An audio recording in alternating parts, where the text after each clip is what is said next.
Aditya hospital Sangli register बांधकाम कामगारांसाठी सर्व प्रकारची तपासणी व उपचार आणि शस्त्रक्रिया पूर्णपणे मोफत. संपर्क 91 42 88 89 90 72 48 97 22 88 77 44 09 66 96 0233 23 05 686. Aditya hospital Vishrambag Sangli. Aditya hospital Sangli ESIC राज्य विमा कामगार योजना अंतर्गत सर्व रजिस्टर कामगारांसाठी सर्व प्रकारची तपासणी व उपचार आणि शस्त्रक्रिया पूर्णपणे मोफत. संपर्क 91 42 88 89 90 72 48 97 22 88 77 44 09 66 96 0233 23 05 686. आदित्य हॉस्पिटल विश्रामबाग सांगली.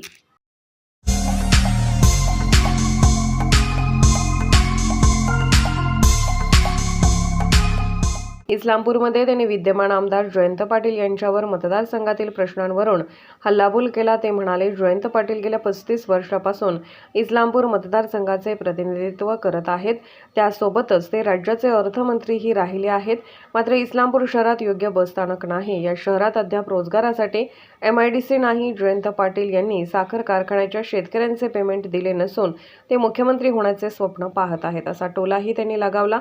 विधानसभा निवडणुकीत महायुतीच्या उमेदवारांना मतदान करण्याचे आवाहन अजित पवार यांनी केले आहे. उपमुख्यमंत्री सांगलीत गेले होते. त्यांनी सांगितले एवढ्या घोषणा केल्या, ह्यांच्या बापालाही हे पूर्ण करता येणार नाही. अरे बापाला नाही, तुझा काकाच पूर्ण करणार आहे. काका बापाचा विषयच नाही, ते काकाच पूर्ण करणार आहेत तुमचे हे सगळा विषय. तुम्ही चिंताच करू नका. अजित पवार आज इस्लामपूर मतदारसंघात येऊन जयंत पाटील साहेबांवर टीका करून गेले. भाषणात जवळजवळ अर्धा तास ते टीकाच करत होते. प्रत्युत्तर म्हणून साहेबांनी मात्र एका वाक्यात कचरा करून टाकला. आम्ही टप्प्यात आले की सोडत नसतो.